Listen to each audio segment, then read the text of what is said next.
All right, good morning. So this video, we're going to cover epinephrine as it relates to really like the EMT scope of practice. So really we're talking EpiPens for anaphylaxis, right? You go into the medic program, continue on later, and we really open up the number of reasons why we use epinephrine beyond just anaphylaxis, right? But that's why we have it in our EMT scope of practice. And so we're gonna focus it there on anaphylaxis.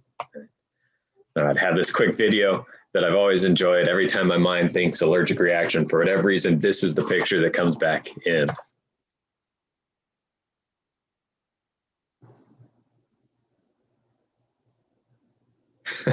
So what we have is Will Smith in the movie Hitch, right, who eats shellfish or something, if I remember right, and he's allergic to it. And we see it, right? We see his ears swelling up. We see the swelling around the eyes, right? His nose swelling up, right? That swelling, that edema is one of the big signs and symptoms that we have with allergic reactions, right? So literally every time I think of an allergic reaction, I probably shouldn't, but that's the picture that comes into my mind. It makes me laugh every time. And he's over here chugging Benadryl, right? Which is kind of, if we're talking anaphylaxis, it's the second line drug for us, right? We do epinephrine first, Benadryl is potentially going to be our second drug of choice. All right, but we got to talk what's the difference, right? Because sometimes we're going to use the EpiPen, sometimes we're not, right? So really, what's the difference, right? And it gets into that terminology of when do we call something an allergic reaction versus when do we call something anaphylaxis, or remember anaphylactic shock, right? Sometimes when people put the anaphylactic shock and they add that shock word there, their minds kind of get to some of the more correct signs and symptoms a little bit faster when we actually put that, right? So what's the difference? What's the difference between a little bit of some hives and swelling versus swelling up, your entire body, right? Or swelling up like a pufferfish. So allergic reaction, one of the main ones is hives or urticaria, right? So hives is, a little bit more kind of our layperson terminology for it. Your book, medicine always has other words for stuff as well. So urticaria is the other word, right? The more medical, the more scientific word for hives. And that's what we're seeing up here, right? We're seeing these raised red, typically itchy spots, wherever it is that they were, potentially exposed to something, depends on what they're allergic to, right? So hives could be indicative that this patient is progressing towards anaphylaxis. It could be, but it's not necessarily anaphylaxis on its own, right? So if you get something that says, a question that says your patient has hives, that's not enough for you to call it anaphylaxis and to choose an EpiPen, for example, if it was a treatment question, right? So it could be, but on its own, it's not. So I'm going to leave it on the allergic reaction column. The next one is itching, right? So typically those hives are very itchy, and pruritus is the fancy word, the medical word for itching, right? So again, if you see multiple choice questions, they're probably not going to just describe the patient as having itchy hives, because that would honestly, it would be too helpful for us for national registry. So they'll say your patient is complaining of pruritus and urticaria, right? Or you expose the chest and you see urticaria and the patient complains of pruritus. You're like, what? It's just, what other words? You always have to think about it. How else can they phrase this to me? And do I know what that means? Okay.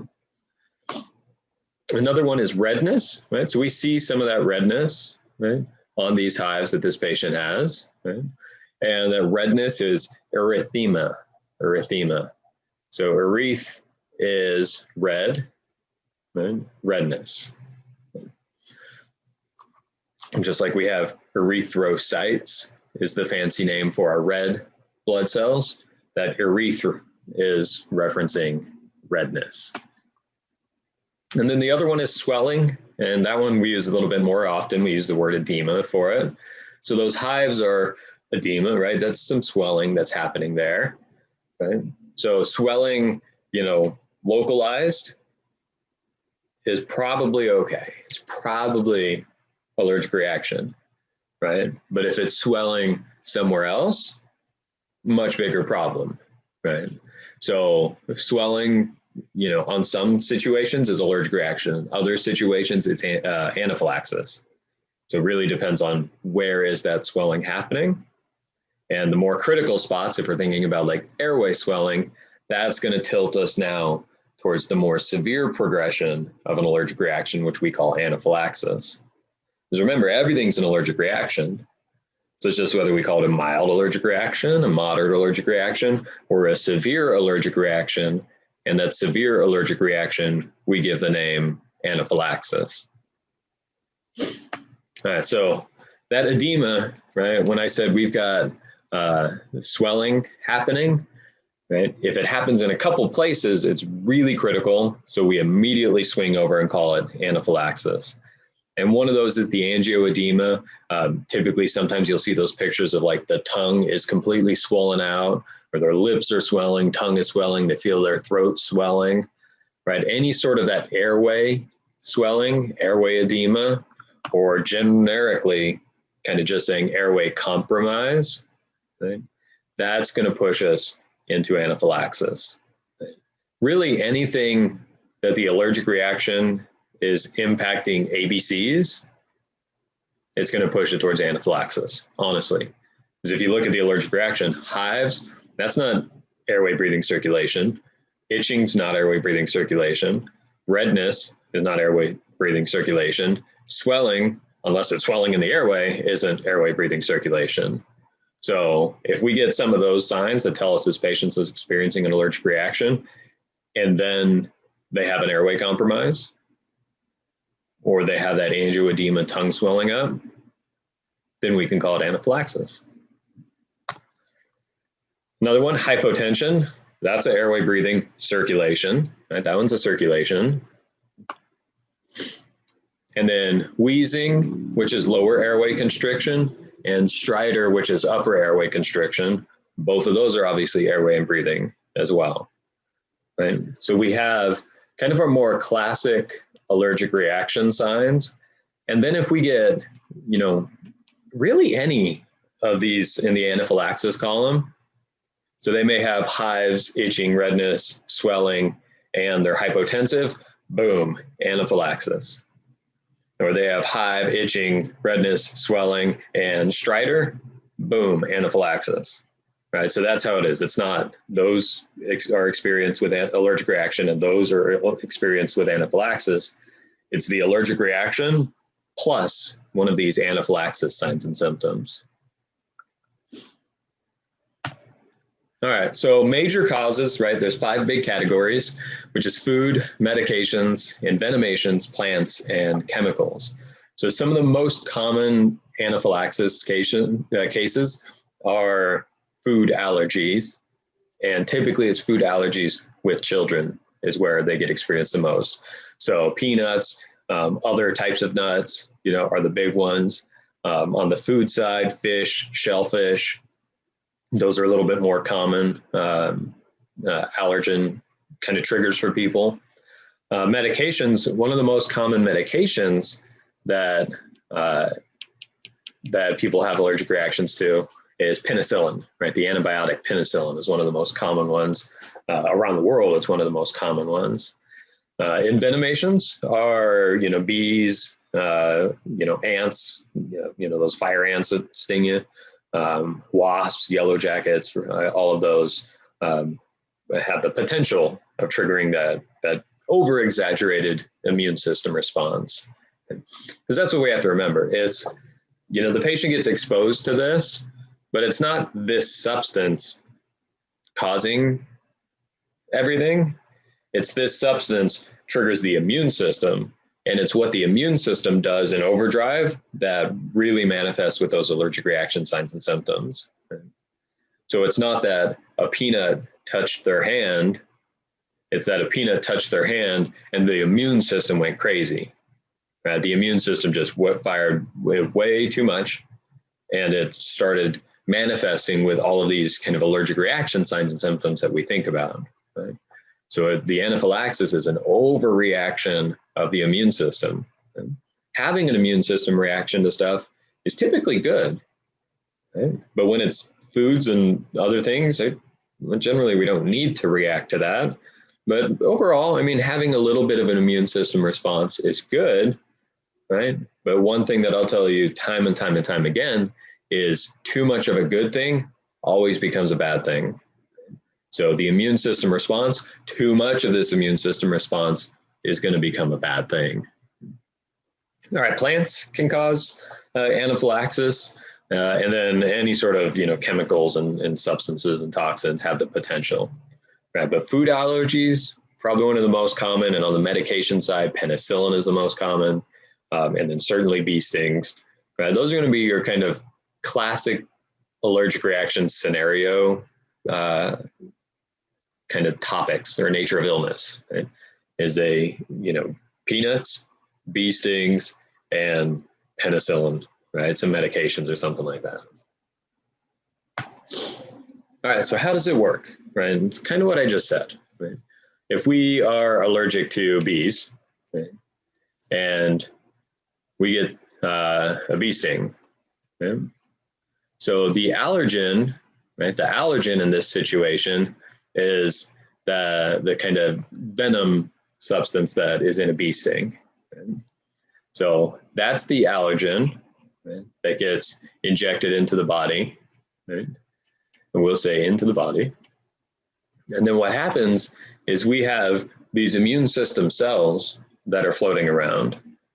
And these immune system cells recognize, this bee venom, right? Have little receptors on the surface of the cell, and it recognizes that bee venom, right? And it triggers the immune system response. Right? Again, but it just triggers too much of the immune system response. And so it starts releasing what we call these chemical mediators. And the main one that we discuss is histamine. Right? Histamine is the thing that we kind of think about when we think about what's causing the normal allergic reaction signs and symptoms. Right? There's actually two. It's histamine and leukotrienes. The histamine is the one that it's more likely the question that you're going to be asked if it's asking about the chemical stuff. Not too often are they asking you a question about leukotrienes. I'm not saying you'll never see a question about them, but more often than not, histamine is what's, kind of driving a lot of our allergic reaction stuff. But in reality, it's very much histamine and leukotrienes. And so these two chemicals get released throughout the body, and I'm just going to lump them together into one arrow. Right? Histamine and leukotrienes get released throughout the body, and they cause pretty widespread vasodilation, which when we're talking about anaphylaxis and anaphylactic shock, you go back to your shock stuff, shocks that are caused by vasodilation are distributive shocks. Distributive shocks. So they cause vasodilation, they decrease cardiac output, and they typically cause bronchoconstriction. So they vasodilate everything, and in the lungs, they bronchoconstrict. So the vasodilation is what's dropping our blood pressure, and then the bronchoconstriction and upper airway constriction is that tissue swelling, that edema coming into play. And that's, making it the difficulty breathing. That's where we start worrying about our ability to oxygenate our bloodstream. So it's really this vasodilation and this bronchoconstriction heavily caused by a histamine release, So that word chemical mediators are talking about histamine and leukotrienes.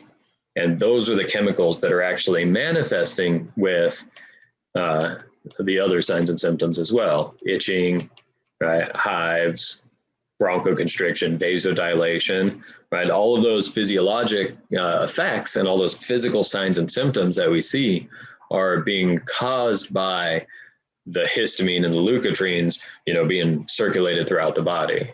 Right? That's why, like Benadryl, right? If you learn Benadryl either as a drug profile in EMT scope or as just a medication that's in your medicine cabinet, Benadryl is an antihistamine. So it's starting to block some of the effects of that histamine. Right? That's where Benadryl comes into play for us, because histamine is what's helping manifest all of these bronchoconstriction, vasodilation, itchy hives, all of that stuff, right? So that's where it is. And so then we get to epinephrine and EpiPens, and we talk about it and we say, well, then how does it work? Right? That's fantastic. It's helpful to memorize anaphylaxis EpiPen, anaphylaxis EpiPen, right? I can teach a monkey to remember anaphylaxis EpiPen, right? But we're going to think about it at a higher level and say, fantastic, what is it about epinephrine that actually works for these patients? How does it actually work for anaphylaxis? Right? So the class of epinephrine is a sympathomimetic, which you can split the word right there and say it's mimicking the sympathetic nervous system. Right? And the sympathetic nervous system is that fight, flight, or freeze response, right? That very high stress, everything gets kind of amped up. Our body raises the blood pressure, raises the heart rate, raises the respiratory rate, right? So it triggers the sympathetic nervous system response. It triggers that fight, flight, or freeze response. And so some of the things that happen, I'm going to go back a slide real fast for you to just keep a close eye on it, right?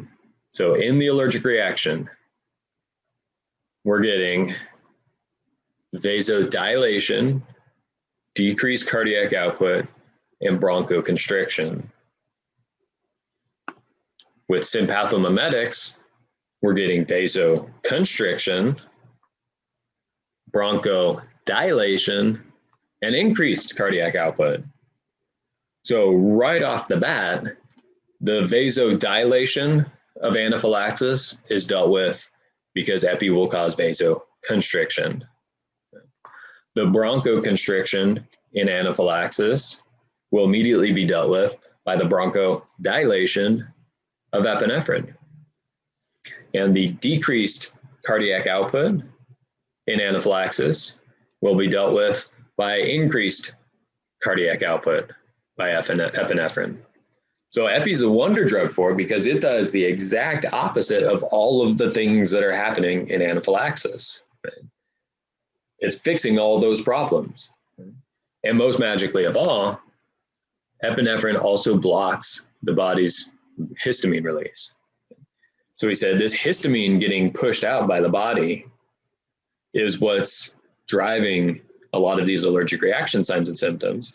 So epinephrine will block the body from continuing to release more histamine, right? So it's going to stop the problem from getting worse by stopping the body's ability to continue releasing histamine and continuing to drive that allergic reaction. It's going to stop the release of histamine, and then it's going to do the vasoconstriction, the bronchodilation, and the increased cardiac output to fix those other problems that we're having. Okay? So epi fixes those ABC problems. When you look at it, right? They fix the blood vessel problem, the circulation problem. They fix the cardiac output problem. They fix the bronchoconstriction breathing problem, right?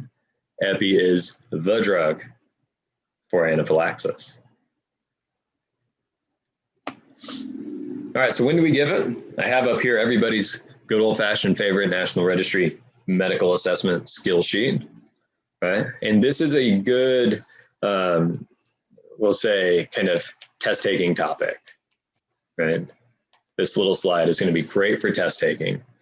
In the real world, right, if you walk on scene and you see somebody and it's very obvious that they're having that allergic reaction, you, your partner, maybe you got 2 other crew members, you all start doing stuff simultaneously, right? So somebody's going to be going for that EpiPen a lot faster, while somebody else gets them on oxygen, while somebody else is getting a set of vitals, while somebody else is gathering some more information, right? All of these things start happening simultaneously.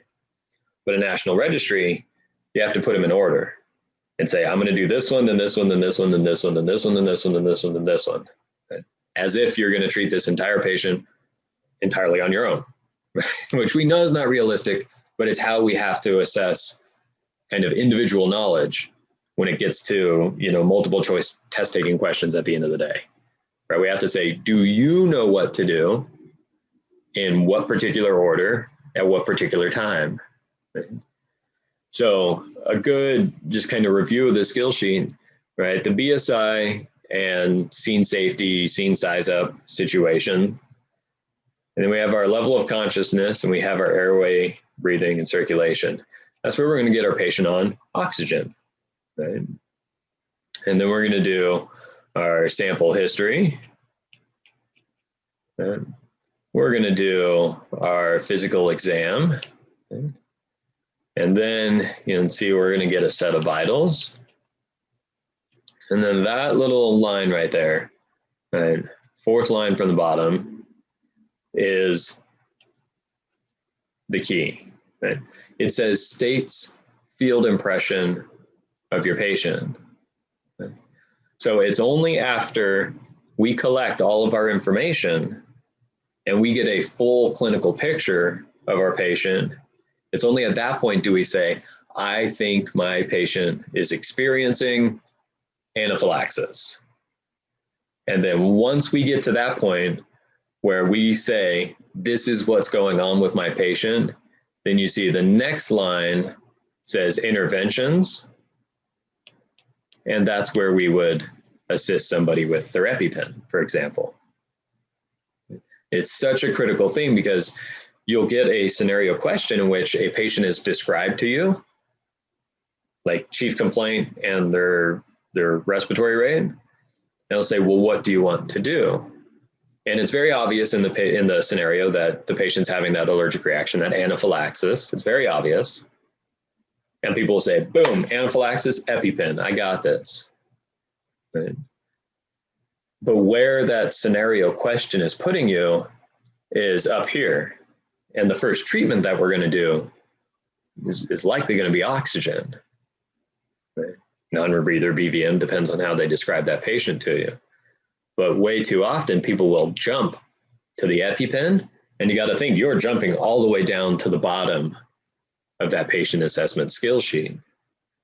And in reality, they've given you the general impression that the airway is clear and they're having difficulty breathing, stridor, wheezing, respiratory rate of 30, and they're hypoxic. And your answer is, I'm going to put my patient on oxygen. And then once you continue the rest of your assessment, and then you say, okay, now that I've asked all my questions, I've done my physical exam, I've done everything else, I think my patient is experiencing anaphylaxis. And now that I've said that, that's the point that I kind of issue my field impression or my working diagnosis or whatever phrase you want to use. That's where you now say, this is what I've got with my patient. This is what they're experiencing. And I can justify that because here's the physical signs and symptoms that support anaphylaxis. Here's the history for why I think they have anaphylaxis. And here's the other airway, breathing, circulation, life threats that I've at least preliminarily started dealing with administering oxygen. So based off of all of these things, it fits that picture in my mind that says anaphylaxis. And now that it says anaphylaxis in my mind, now I can assist somebody with their EpiPen if that's what's the appropriate answer for it. So too often, again, I'm really leaning into this point because it's so critical because this is how you can answer a lot of treatment-based multiple choice questions, is figure out where on the skill sheet am I at? Okay. If I'm right here on the skill sheet, then circulation is the next thing that I'm going to do. Okay. If I'm in history on my skill sheet, then my physical exam is the next thing that I'm going to do. Okay.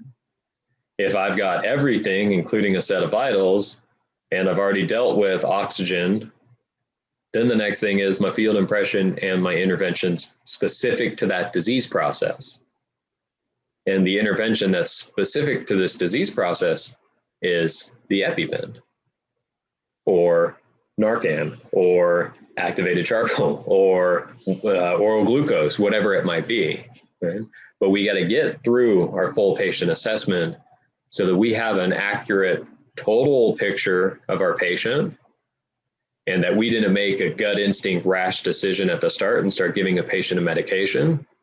And then later we do some other questions in history and physical, and we find out, oh man, that wasn't what was actually going on with my patient. But I just jumped too fast because I got a couple things that made my mind think anaphylaxis, but that wasn't the case. Right? We have to get that full total picture of our patient.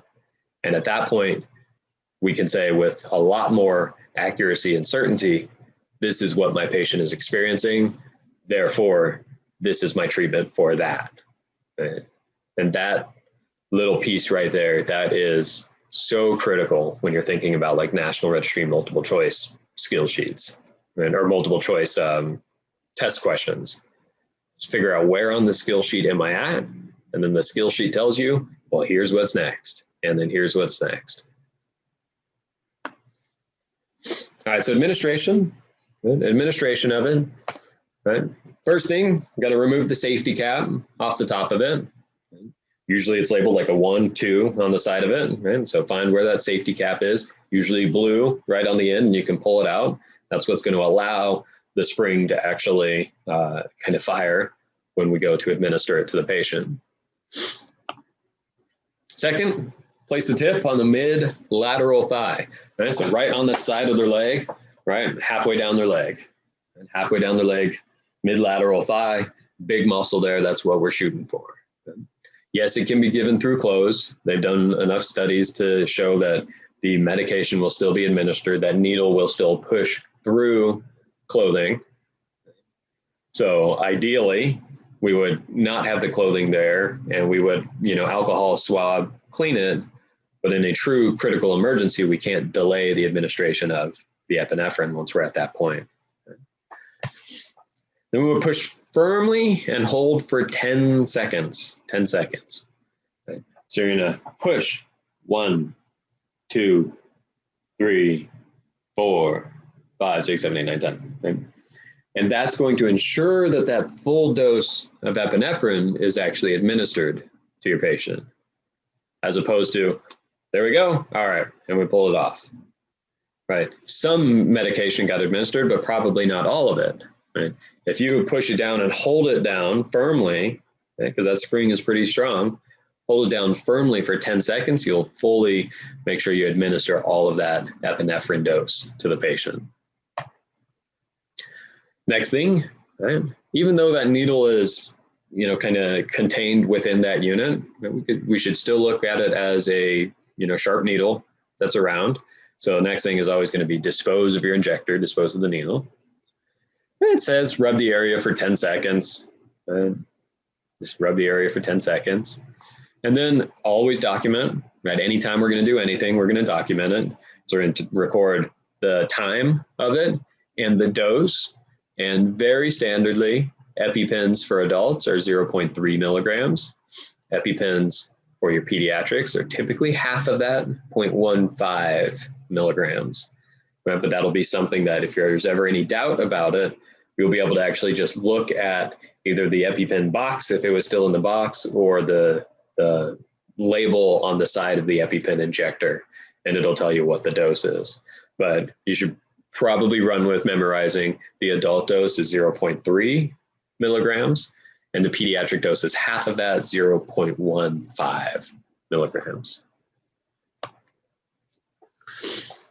And then reassess, right? This is obviously a critical patient. This is a high priority patient. So we're going to be reassessing every 5 minutes. If we don't see some sort of positive change 5 minutes from administering that epinephrine, like we don't see the breathing getting easier, the blood pressure coming back up, if we don't see some of those things, and if they have another EpiPen, then we should re-administer another one, right, 5 minutes later. So reassess, hopefully we see some positive improvements within a minute, right? Epi is pretty dang quick, right? So hopefully we see some positive improvements right away. But 5 minutes later, if we're not, right, let's get another dose of epinephrine on board if that patient has a second EpiPen.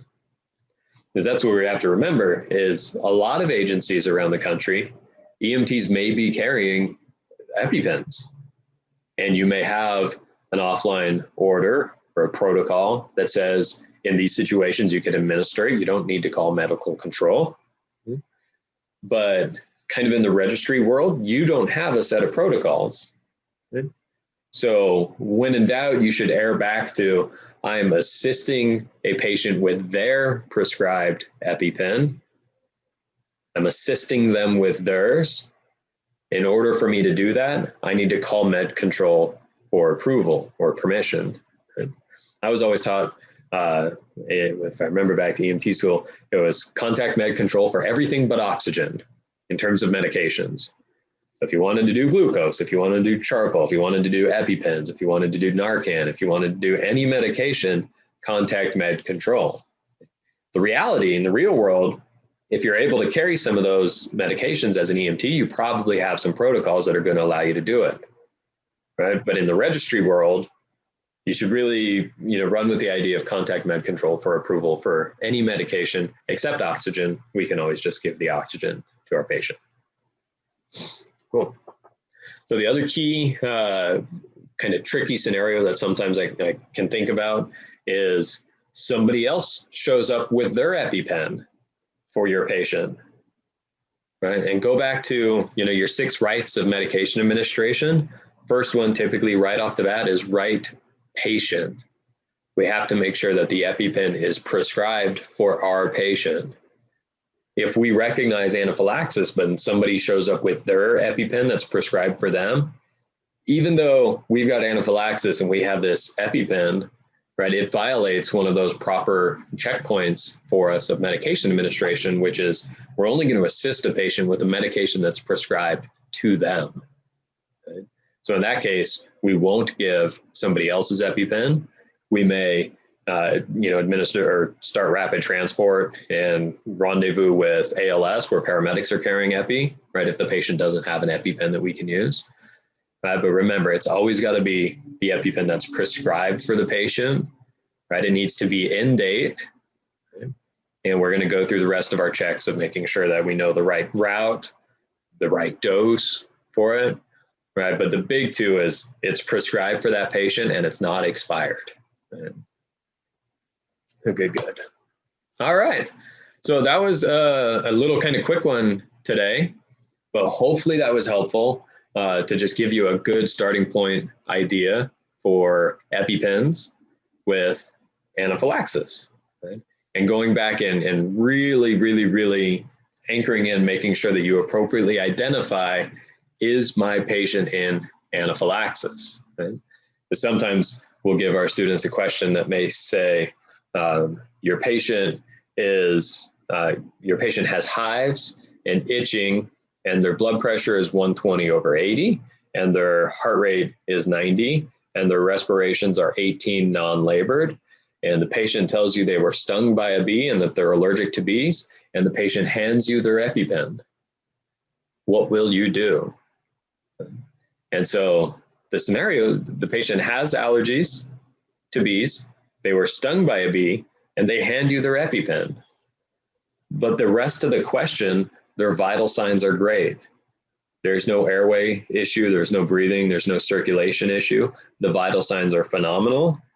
They are having some allergic reaction signs and symptoms like itchy and hives, but the vital signs are great. And there's none of those kind of criteria that we have for us to actually say anaphylaxis. And so in those situations, we don't give the EpiPen if the patient's not experiencing anaphylaxis.